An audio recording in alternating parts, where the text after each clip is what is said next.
All right, welcome. This week we're going to continue on with our Q&A series with Dan and myself. We have 22 questions left in the initial list, and I have my phone with me here too, so we're going to pop on the beast. There were a few more additional questions that were on the list that we'd like to cover. So, Dan, 4th of July weekend, how's it going? It's going. The fireworks were keeping me up last night. Yeah, there were a few neighbors that were blasting off some stuff here too. It's funny, my neighbor was blowing up his yard, and it's the same neighbor who came over all concerned when they moved in because I was shooting guns in my yard. Oh, yeah, that's when I was over there. Sure. Yeah. Oh, you were there? Yeah, that's right. Yeah. Well, fireworks, okay, they can blow off big bombs right over my house. It'll ignite my house. But shooting a gun into a target with a good background, well, she's got kids. That's scary and dangerous.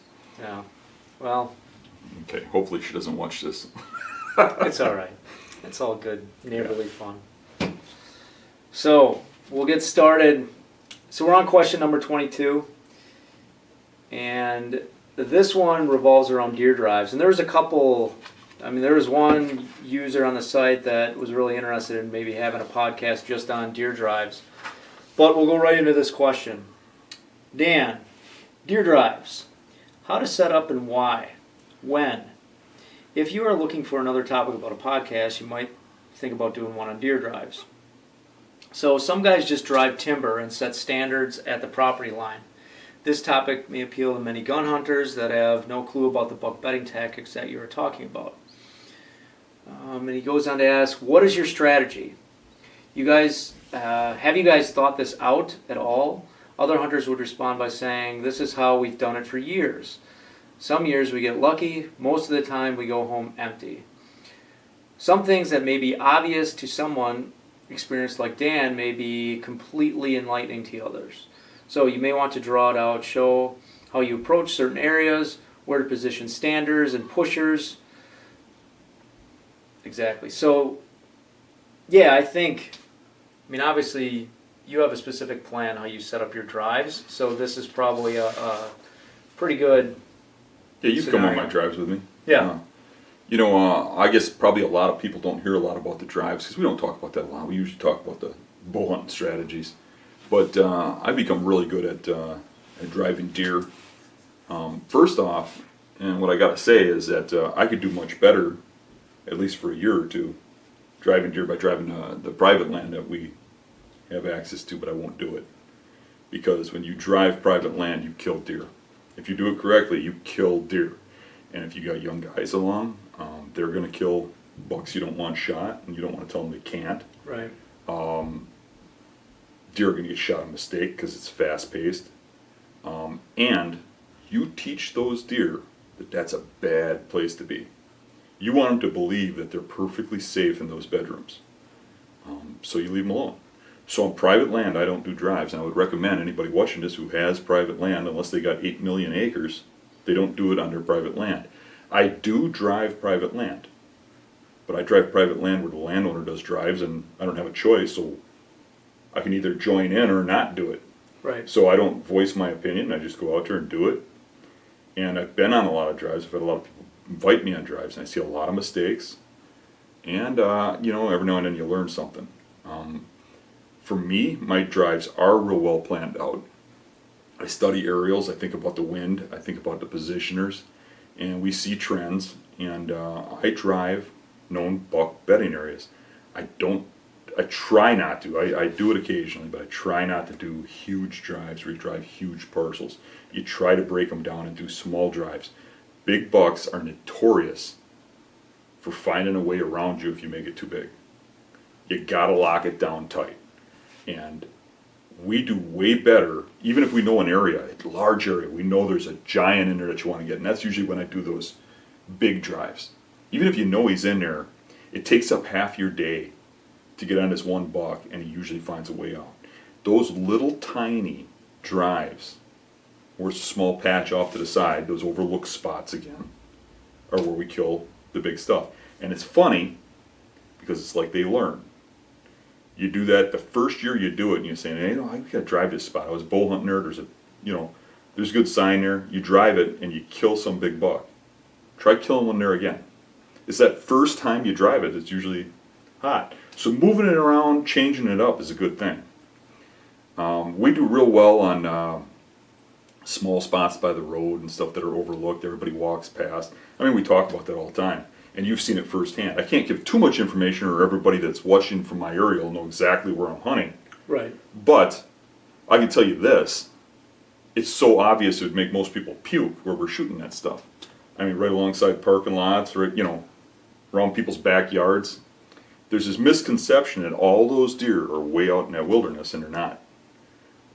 Big bucks are creatures of living right around people, living in places where they don't get molested. And those big areas get molested. People go back there and they're everywhere. Where they're not is on the fringes. On the fringes, there's spots people miss, and that's what we try to drive. The trouble with that is you're wearing blaze orange, you're walking through this stuff, and people are seeing you.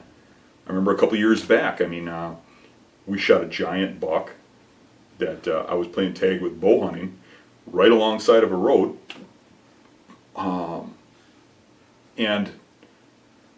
when we shot it, right away somebody posts on the beast that they saw us driving there, and is that where we killed the big buck, and names the roads. It's like, what? Yeah. I was like, no, that's not where it was. Now everyone's going to be searching that post. Yeah, well, they can, because now everybody hunts there. Yeah. Those places change, like I said, or I wouldn't have mentioned it. Right. But the point is having a plan is a good thing, and going in, and organizing this. And one thing about drives is you got to have one leader. I'm the leader on a drive, and the reason for that is not because I'm big-headed and think I got to run things. It's because everybody's going to have a different opinion on how you do things, and if you sit around and listen to everybody's opinion before you go do something, it's going to take you 20 minutes to get set up for a drive, or an hour, because everybody's going to want to do it a different way. So somebody's got to be the boss. Somebody's got to be, nope, this is what we're doing. And if somebody's got an opinion, I'm open to listening to it, but they got my ear for so many seconds, and then I'm, Right. if they ain't got a good point, I'm moving on, because time is of the essence. You've seen it. We've got so many places to cover where we think big bucks are, and we have so much time. Now, I do my drives on public land, mostly. And the reason for that has been stated earlier. But I have endless amounts of public land. So I try to hit the ones first that I think people are going to get into and ruin on me. Right. And then I move on to stuff that I don't think anybody's going to get into. So I'm just trying to, for the people that are watching, you're going to want a leader of your drive, and some other things that we'll touch on here. So Dan mentioned having a single person that's a leader. He also said look at aerial maps. Yeah, when you're looking at those aerials too, don't set yourself up for failure. Look for drives that you can do that you can accomplish. Some people will just want to drive a spot because they know it's probably got a big buck there. But if you can't kill the thing, don't waste your time. You can kill them with a bow later, or sitting in a stand with the gun. Pick drives where you can kill deer. That main drive that I like to do, where I killed the 12-pointer this year. I've killed, I think it's almost a dozen bucks out of that drive now so far. Right. And it's a huge kind of area to drive, but it narrows down through funnels that they can only leave in certain ways. Right. And makes it easy to kill the deer when they evacuate. I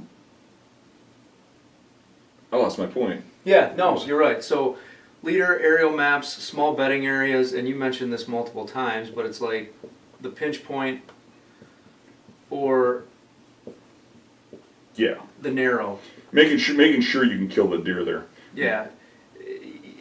If you got a drive where every time you do it, deer get out of it. There's no way you can kill them. They're, the minute you close the car door, they're jumping up and running. Don't even bother. I mean, let them have that spot. You can go in there and kill them with a bow when you ain't got a bunch of clumsy people with you. Right.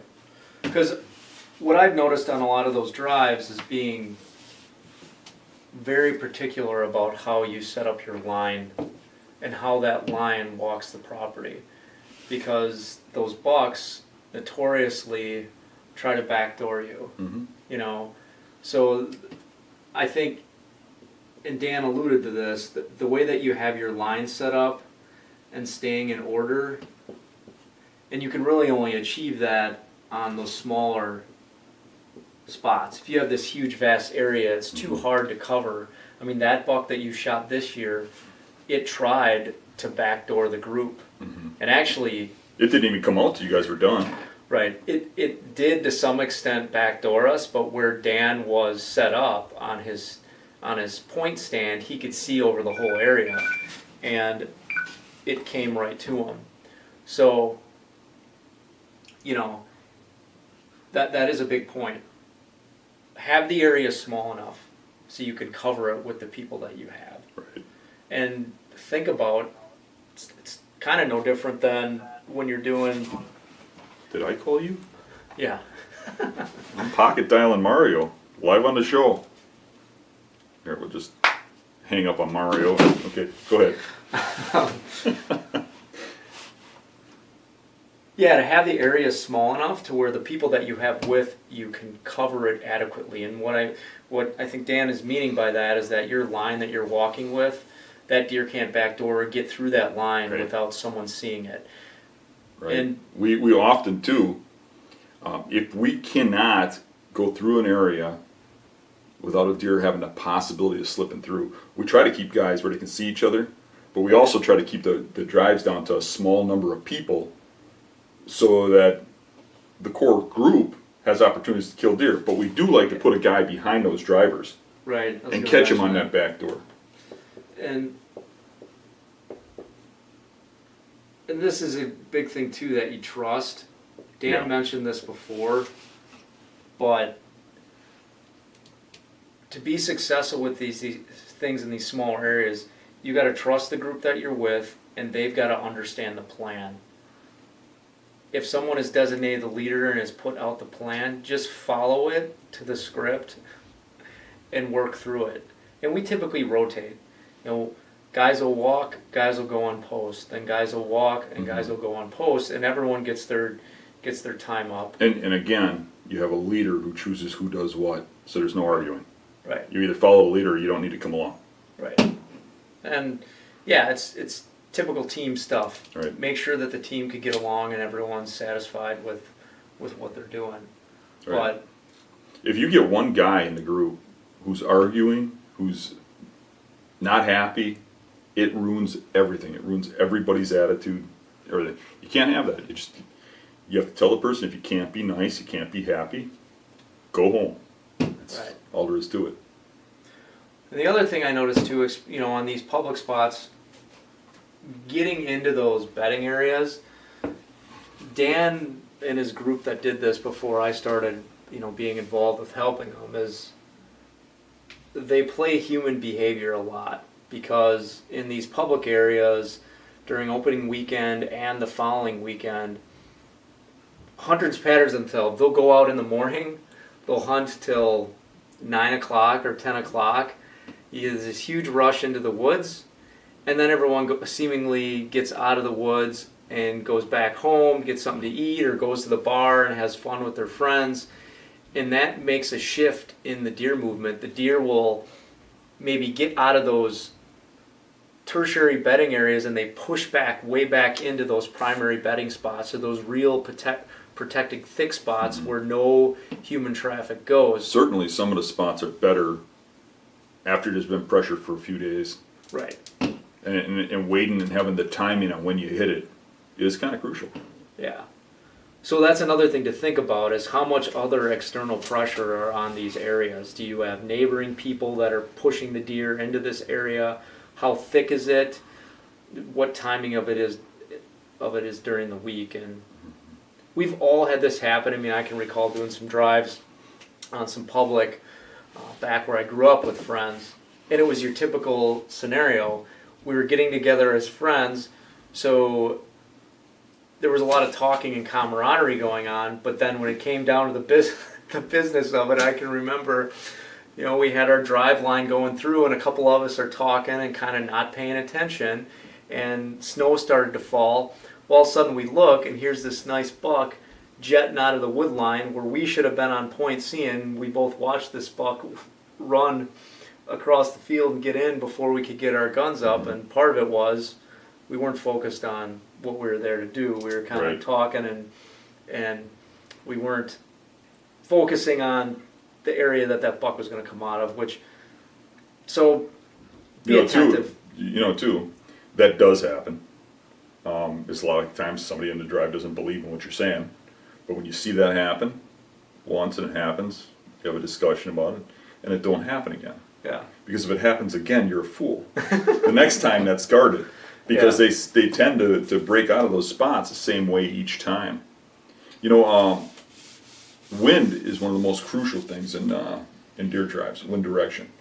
And the biggest thing is that you don't let that wind hit those deer until everybody's ready. And whether or not we put the drivers or the standers in first is dependent on the wind. So if the wind is blowing towards the drivers, they don't, the standers don't go in and blow those deer out of there before the drivers are set up, and vice versa. So a lot of times bucks will get up and run out the minute they smell a person in there. You'll have shooting immediately. Right. And a lot of times they won't move at all until you step on them or you go past them, and they get up and try sneaking out after you go through them. Every deer is different, but the truth of the matter is you have to treat them in the right manner. If you just go out there talking loud and surround the area, and you've seen this. Yeah. When we set up for these drives, where do we do the talking? Back at the truck. This is what we're doing. We get there. You guys are going over there. You're going over here. Right. You guys line up. Well, you don't want those deer to know what's going on. You don't want them to be planning like you planned. Right. You don't want them thinking, uh-oh, something's going on here. You want all of a sudden there's somebody on top of them. Uh-oh, what's going on here? Right. And now they got to escape or they got to get out of there. That's what you want. Yeah. And I think, to kind of draw a little map of the scenario, so you're at the truck. We're doing all of our planning and talking down here. By the time, let's say, we get to the front of an area where we're going to start this drive, now you might have some natural impediment here, whether it's water or open timber, Or even sometimes houses. or this might be houses. So that's creating kind of your pinch point. And then over here, is another transition. But let's say that your bedding is primarily scattered all throughout this area, okay? And there might be some particular concentrated spots in here that you want to hit. What I've noticed with typically the way that Dan sets up on these is that this is no surprise, but before any of these people enter into this bedding area, like Dan had mentioned, the point guys get set up. So you might have a point here, you might have a point guy here. For sure, you'll have a point guy out here covering the end of it. They get all set up, we all get in sync, and then our line, spreads out. So these guys in the line obviously organize themselves as tight as they can to that pinch point, and they start communicating and moving forward. Now, Might add, without yelling, without beating pans, no screaming, deer, move, clapping your hands. They're just going slow through the brush. we're sneaking into these spots, right? Because we don't want to start bumping deer, until we're in that. Nor do you want him to plant. If the deer's over here and he doesn't smell you, and you're yelling over there, he knows something's coming. He knows something's going on. Right. He knows you're where you're not supposed to be. You're giving him time to think about getting out of there, or to think about hunkering down and laying down and not moving and letting you walk past. You'll want to catch him by surprise. And that's why Dan mentioned if you have that wind, let's say the wind is blowing in this direction. Well, you want to make sure these guys are in place before we wrap around and start sneaking in here, because we're going to push deer with a wind before we even get to it, So if you've got a crosswind or something going on like this, or the wind is actually, almost the best scenario for this is if you got a crosswind coming like this, it'll protect this guy's scent, these two guys' scent, and it'll protect the driver's scent. So a wind, coming from this direction would be good. But the other key thing is your guy that's covering the backside. So we always set up a guy that covers the backside there. One thing critical with our drives too is a lot of what we're driving is dense swamp. And the reason we're the only ones driving that stuff is because nobody else can kill deer doing it, because most people who drive don't take tree stands. We actually take tree stands and sticks on our backs and carry ladders out there, and we're elevated. And that's how we're killing them things. You couldn't even shoot a deer in this stuff, in cattails and dogwood and stuff, because you wouldn't know where anybody is if you weren't elevated. Because we got to have a background where that bullet's going down into the mud, or you'd be shooting your own guys. You can't do it. That's why nobody else is doing this, is because they're not willing to carry all that equipment out there and set up, and to wait for those guys to set up. And that's one of the biggest downfalls we have with this, is waiting for guys to set up tree stands and stuff before we can start anything. Right. But it's a necessary evil. Yeah. And that's why we kill a lot of these deer. Yeah. So I mean, this is would be your typical scenario where you've got this bedding in a tighter, smaller area. You've got your line of your walkers that are set up on the backside of that bedding, wind factoring, and then you have point people. Obviously, one guy at the end that covers the final pinch point, and then there might be a couple people along the way that are covering other exit spots that can see into that bedding area from a distance. And I'll give you another tip. If you got guys that don't know what they're doing, and you're kind of leading, no matter what, always take the downwind or upwind side, because those mature bucks, 90% of the time when they bust out of there, they're going straight into the wind or straight with the wind to their back. They either want to smell you following them, and that comes with thick cover, or they want to smell where they're going. And they're going to do one or the other, because they either want to know there's nobody in front of them, or they want to know there's nobody behind them. Yeah. You don't see that as much with the little stuff, it scatters. Yeah. But even that'll kind of follow the rules. But trust me and watch your results. You're going to start noticing that big stuff busts upwind or downwind. Yeah. Yeah, and how, to give an example of how this might really play out, if you push this area into this, once your walking line, the distance between us and this stand right here was probably, we were in a walking line like this. And some of this is off, but the buck we pushed this year, again, it's really thick in here. That thing rotated this backside and came through here. And that's where Dan was able to shoot it. And when first look at this would not be the stand most people would pick. Most people would want to be here. Yeah. And that's typically where Dave always wants to sit. Right. It's kind of funny, because occasionally we'll have a young buck go through there. But every mature buck that we've shot in this drive, and I've shot 7 of them, and I'm the only one that's gotten a mature one, I'm always sitting here, and they're always doing this. They're always coming out in that manner. Or the occasion has been when the wind is blowing like this, they go towards him, but they don't want to go past him, so they hole up.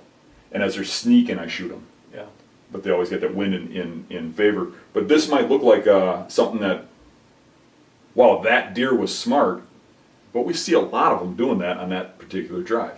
The exact same manner, the exact same way in and out. And the guy on the back door, he gets a lot of opportunities too, if the wind is right, if the wind's blowing one way or the other. A lot of times these guys will start and the deer will jump up right there and just barrel run right past them. This guy's always on a ladder because that's in open terrain, so you recognize your map. So you know how many other people are going to recognize it. It's so easy. Well, I'm just messing with you. But. Yeah. And that's where that having options, the ladder acts as that tripod stand, and then you can have other climbing sticks and stands that you use. So, but there's a couple different spots that kind of map into this scenario where you have that pinched area that the people can cover. So yeah, study an area of the spot you want to go. Make sure it's small enough that you can cover it with the amount of people that you have. The smaller the better. Concentrated area. Have a leader, right? Make sure everyone is on the same page. No arguing in the team. Make sure you cover downwind and upwind. Yep. Cover downwind and upwind. And make sure that you take the proper equipment along. That's a big one because most people are going to say, I ain't carrying a tree stand out there. Well, then don't come with me. Yeah. Either you're carrying a tree stand in the ladder occasionally or you're not coming because we need that equipment. Right. We need it out there. I mean, you might have an old guy can't carry it. Well, you got plenty of guys that are going to be pushing. One of them can be carrying something. Right. You need to have those guys elevated that they can shoot. And how many of those bucks that I shoot, you would never be able to see from ground level. Even a 12-pointer this year. No. I mean, it was an easy kill from a tree. From ground level, I might not even ever seen it. Yeah. Yeah. And cover your backside always on the drive because they'll escape the backside. One thing I want to add to this too is the way I got really good at doing deer drives is kind of a way that helped me with my bow hunting too. But when I started gun hunting, a lot of my biggest bucks I've ever killed, I killed by sneaking into their bedding areas and shooting them. And by doing that, I really learned how they bed and when they bed and how they use the wind and how they escape and stuff like that and how to get in on them. And that's another option. I mean, getting in there and just doing it yourself or with one or two people. You don't have to have a group. I mean, the older I get, the easier it is to work with a group than to try and do this stuff myself or to try to find the right kind of partner to team up on. But you can go in and if you know those mature bucks generally, go upwind and downwind and there's no way he's going downwind because there's a lake or a house or you can have your buddy on the downwind side and you're sneaking in there trying to kill him in his bed on a crosswind, thinking about how he's looking from his bed and how the wind's going and how you can do it. And if you think noise is going to get you, it might, but you might be surprised. If you get close and you're making noise, a lot of times they just hunker down and they lay there until you can see them. A lot of times they can't hear you. You might sound like a freight train to yourself, but that noise ain't going through cattails or dogwood or whatever. From up in a tree it's loud. From ground level, sitting in a little nest with everything blocking those sound waves, it's a lot quieter than you think. You can get a lot closer to those deer than you think. And you can do this with one or two people, or you can make a group event out of it or a family event. My thoughts would be to keep towards the lower numbers of people, and as Mario alluded to earlier, keep it to people you trust. If you don't trust somebody, or you can't get along with somebody, even if they're a good friend of yours, if they're always questioning everything you say, they don't need to be along. Yeah. Yeah, you want the day to go smooth. So there's a 10-hour answer to a 5-minute question. Yes, that took us 15 minutes to get through one question. So that's all right. All right, on to the next one here. All right, so this one, rut tactics, beast hunting. I'd like to hear more about beast threads where Dan and another member mentioned hunting spots that are overlooked and others. So this is kind of similar. I'd like to hear some of these types of spots or anything rut related. So rut beast tactics. Yeah. That's what we're talking about here. Yeah, that's a good topic, and one that comes up occasionally, and it gets a little complicated. But I can say this: it isn't too often you shoot a mature buck, especially on pressured or public land, in a funnel, or chasing does, or doing the typical rut stuff. I mean, it happens, and you see them enough that it keeps people doing it. But who do you know that hunts in that manner on pressured land that shoots big bucks on a regular basis? I don't know anybody. Yeah. And I can shoot big bucks on a regular basis during the rut by hunting them where they're at near their bedding. But the bedding shifts around and changes. They bed a lot in relation to does.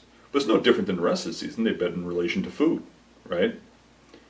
Sometimes some of those good bedding areas will hold bucks year round. Some of them, they will shift during rut. The best buck bedding areas that I have for rut are ones that are downwind of doe bedding areas. So if your primary wind goes a certain way, the buck bedding area is downwind of it. I have one area, you helped me get a buck out of there once, that I shot early season. Mm-hmm. But that area I've shot probably 10 bucks out of that one bedding area, because it's a really good bedding area. It's got like 50 beds in a little acre spot. Right. But it's just downwind of a doe bedding area. When I see does come out of there, they come out of this little point that's just upwind of that bedding area. And the bucks pay no attention to them most of the year. But when I go into early season or late season and I see bucks, sometimes you see a big one, sometimes you see a small one. Okay. But rut is when I see the huge stuff there. Right. And that's where I shot the Rome Legend. That buck I knew was using that area, and I knew he was bedding across the street, and I knew he came over there looking for does during rut. And I just sat back the second year I hunted him and waited for all the sign to show up. When the sign showed up, I didn't hunt where the sign was. I went to where that bedding area was, walked right past a whole bunch of guys that were hunting over the sign, walked right to the tree. I guessed where that buck would be bedding, and I watched him rise out of the exact bed I thought he was going to be in, because he was bedded downwind of those does. And you've seen that too. It took us a while to figure out what was going on, but we hunted a doe bedding area where adjacent to it there was a lot of buck sign, and we knew something was going on there. And that buck sign blew up overnight, and I had gone through there because I was hunting the back end or whatever, and my hunt was over and Mario was just beginning. And I said, Mario, somebody needs to get out to that island. And you had that buck come in and got through without killing it. But what we did, and what I usually do, is I backtrack in winter. So me and Mario went out there after season. Okay, where was this buck? Where did he come from? And he got up and followed a doe through, right? Yep. That came out of the doe bedding. So we already assumed it was a rut bed. So we went back and found that bed, and it was in a perfect location where it watched every doe that would come out of that bedding area. And when the right one came out and came past us, he took follow, and that's why he almost got him. But now we know that that bed is there, and that's why that island gets ripped up every year at that time frame. Right. So now we know that, we can work with that. But finding rut beds is not as easy as finding the regular beds, because rut beds are used during the rut. So if it's just a rut bed and it's not a primary bedding area that just happens to be downwind of doe bedding, if it's used every year during rut, it's not going to have a lot of wear to it. Because how often is that buck looking for a doe? Right. It ain't the whole rut. Half the rut he's with a doe, right? Different bucks will move in and out of them, and the primary buck in the area is going to get to hold that bed if it's a good one.